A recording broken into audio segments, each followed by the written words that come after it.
Hi guys. இதில் நம்ம வந்து டே 39 ரிவ்யூவோட இன்னொரு பார்ட் பார்க்க போகிறோம். ஆல்ரெடி 2 பார்ட்ஸ் போட்டிருக்கோம். பார்க்காதவங்க போய் பாருங்கள்.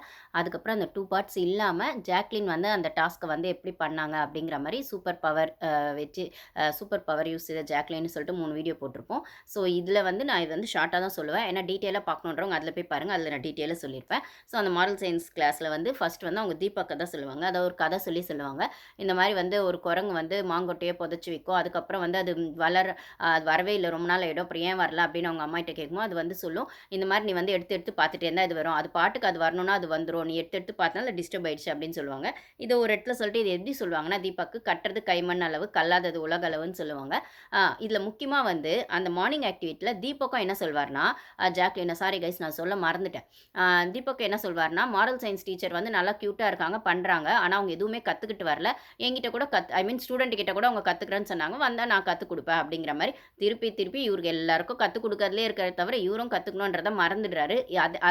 அதனால தான் வந்து ஜாக்லின் என்ன சொல்லுவாங்கன்னா, கட்டுறது கைமண் அளவு கல்லாதது உலக அளவு அப்படின்னு சொல்கிற பட்சத்தில் நீங்கள் வந்து உங்களுக்கு தெரிஞ்சிருக்கலாம், உங்களுக்கு நிறையவே தெரிஞ்சிருக்கலாம், ஆனால் வந்து மற்றவங்களுக்கும் அது தெரிஞ்சிருக்கணும்னு அவசியம் இல்லை. இல்லை மற்றவங்களுக்கு தெரியலங்கிறதுனால நீங்கள் உங்களுக்கு எல்லாம் தெரியணுன்ற பட்சத்தில் நீங்கள் புத்திசாலியும் அறிவாளியும் கிடையாது.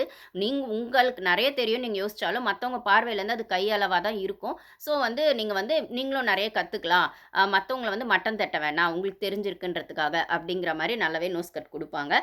அது வந்து தீபக் வந்து மார்னிங் ஆக்டிவிட்டியில் தீபக் சொன்னால் தப்பு இல்லை அப்படின்னு சொன்னால், இல்லை எல்லா இடத்துலையும் மேனஸ்ன்னு சொல்லிட்டு மற்றவங்கள கார்னர் பண்ணும்போது தீபக் சொன்னால் தப்பு இல்லை அப்படின்னு சொன்னால் ஜாக்லின் சொன்னாலும் தப்பு இல்லை.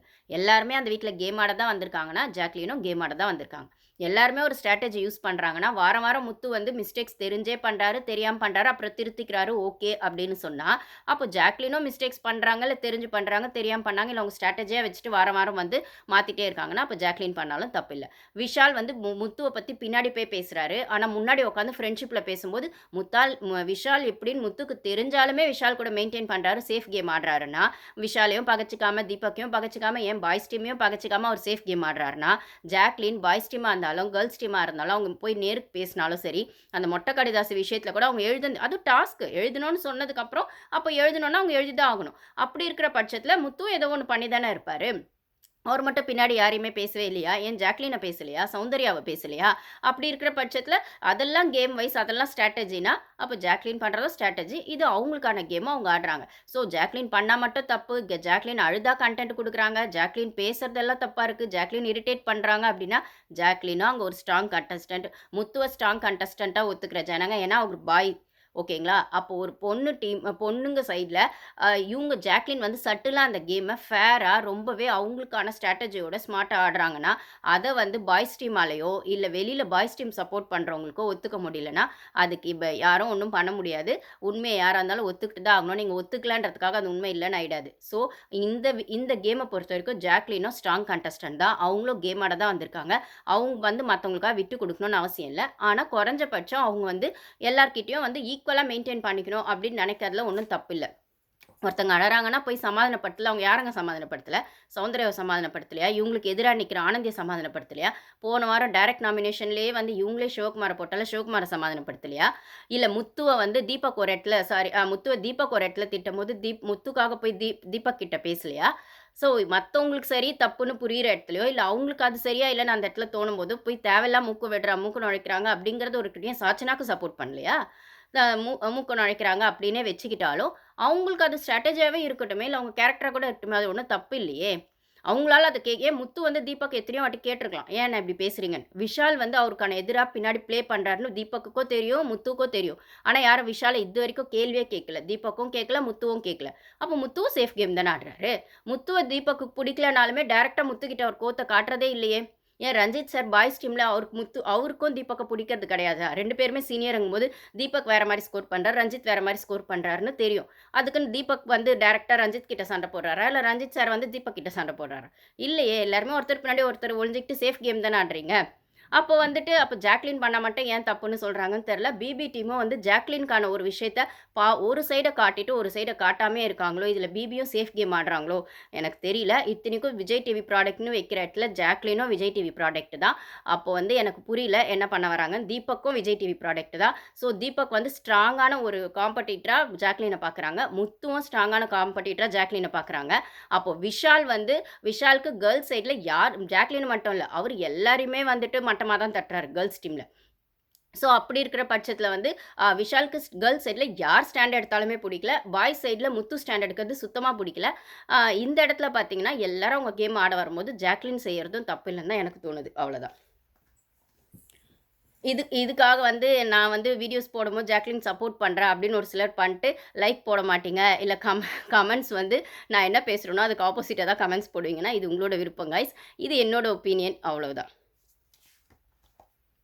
சரிங்களா? இப்போ வந்து அந்த மாதிரி தீபக் பேசுவாங்க. அதுக்கப்புறம் வந்து ரியாக்கு ஒன்று சொல்லுவாங்க. ரியாக்கு சொன்னது, சௌந்தர்யாக்கு சொன்னது, நான் தீபக் சொன்னது மட்டும் தான் அதில் சொல்லியிருக்க மாட்டேன் அந்த வீடியோஸில். ஸோ அதனால் இது மட்டும் சொல்லிடுறேன். அதுக்கப்புறம் சௌந்தர்யாக்கு சொன்னது, ரஞ்சித் சார் கூட வந்து பாயிண்ட் வரட்டும்னு காத்துட்டு இருந்தீங்கன்னா பாயிண்ட் வராது போயிடும் அப்படின்னு சொன்னதெல்லாம் நான் அந்த வீடியோஸில் சொல்லியிருப்பேன். பார்க்காதவங்க அது போய் பாருங்கள். ஸோ வந்து பிக் பாஸ் சொல்லி தான் அவங்க அந்த டாஸ்க்கை செஞ்சாங்க. அவங்களா செய்யலை. ஓகேங்களா? இத்தனைக்கும் அந்த ரூமில் வந்து பிக் பாஸ் கூப்பிட்டு என்ன சொல்லுவார்னா, ஜாக்லின் இந்த வீட்டில் நியாயமாக விளையாடுற ஹானஸ்ட்டாக விளையாடுற பர்சன்ஸில் நீங்களும் ஒருத்தங்க தான். நீங்களும் நல்லவங்களா மாறிடாதீங்க. ஸோ என்ன பண்ண முடியுமோ இந்த டாஸ்க்குக்கு என்ன ஜஸ்டிஃபை பண்ண முடியுமோ பண்ணுங்க அப்படிங்கிற மாதிரி அவங்க வந்து இல்லை பிக் பாஸ் இதை செஞ்சால் ரொம்ப சண்டை வருமே, ரொம்ப ஒரு மாதிரி பிரச்சனை வருமேனா அதெல்லாம் பரவாயில்ல தைரியமாக செய்யுங்க அப்படின்னு செய்ய சொன்னதே பிக் பாஸ் தான்.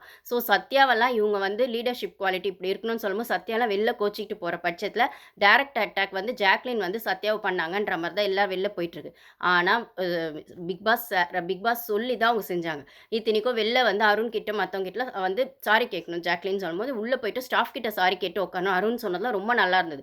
அப்போ தீபக் சொல்லுவார், எனக்கு கூட தான் உட்கார இஷ்டம் இல்லை, வந்து உட்கார் அப்படின்னு சொல்லும்போது உங்களுக்கு அவ்வளோ கோவம் இருக்குது அப்படிங்கிற பட்சத்தில் நீங்கள் டேரெக்டாகவே வந்துட்டு ஏன் சேஃப் கேம் ஆடுறீங்க, டாஸ்க்குள்ளே பூந்துக்கிட்டு தானே நீங்களும் சேஃப் கேம் ஆடுறீங்க இப்படி அப்படின்னு சொல்லிட்டு, அப்போ முத்துவும் டாஸ்க்குள்ளே வச்சுக்கிட்டு தானே ஒன்று பண்ணுறாரு. டேரெக்டாகவே அவங்கவுங்க நேராக பேசலாம்ல. விஷாலுக்கும் வந்து ஒரு சில இடத்துல முத்துவை பிடிக்கலன்னா டாஸ்கில் வச்சு தானே பேசுகிறாரு. நேராக முத்துக்கிட்ட அவர் பேசவே இல்லையே. பின்னாடி போய் அருண் கிட்ட பேசுவார், சத்யா கிட்ட பேசுவார், ரஞ்சித் கிட்ட பேசுவார். ஸோ பாய்ஸ் சைடில் எல்லாரும் சேஃப் கேம் ஆடினா ஓகே. இல்லை பாய்ஸ் எல்லாம் ஒன்றா சேர்ந்துட்டு கேர்ள்ஸ் பின்னாடி காசிப் பேசினா ஓகே. ஏன்னா இது கேம் வைஸ் ஓகே. முத்து நல்லவரா கெட்டவரா அப்படின்னு வீடியோ போடுற பட்சத்தில் அது என்ன கேமுன்னு வந்தப்புறம் நல்லவரா கெட்டவரானா அப்போ ஜாக்லினுக்கும் அதுதானே பொருந்தும். அப்புறம் விஷாலுக்கும் வந்து அது நல்லவரா கெட்டவரான்னு நம்ம போட்டோம் அப்படின்னா அது என்ன கேம் வைஸ் அவர் ஏதோ ஒன்று பண்ணுறாரு அப்போ அப்படின்னு சொல்வீங்கல்ல. ஸோ அந்த மாதிரி தான் வந்து கேம் வைஸ் எல்லாமே ஓகே. ஆனால் குறைஞ்சபட்ச நியாயமாக மனசாட்சி கட்டுப்பட்டு யாரையும் ஹர்ட் பண்ணாமல் இல்லை நம்ம வின் பண்ணோங்கிறதுக்காக மற்றவங்கள அடித்து மேலே வராமல் ஆடணுன்றது தான் அந்த கேமோட நியாயமான கான்செப்டாக நான் பார்க்குறேன். சின்ன சின்ன இடத்துல ரூல்ஸ் மீறலாம். அது அந்த கேமோட சுவாரஸ்யத்துக்காக இன்ட்ரெஸ்டிங்காக. அது கண்டிப்பாக மற்றவங்கள ஹர்ட் பண்ணுற விதத்தில் இருக்கக்கூடாது. என்னை பொறுத்த வரைக்கும் இந்த கேம் இப்படிதான்ற மாதிரி எனக்கு ஒரு புரிதல் இருக்குது 4 சீசன் பார்த்ததில்.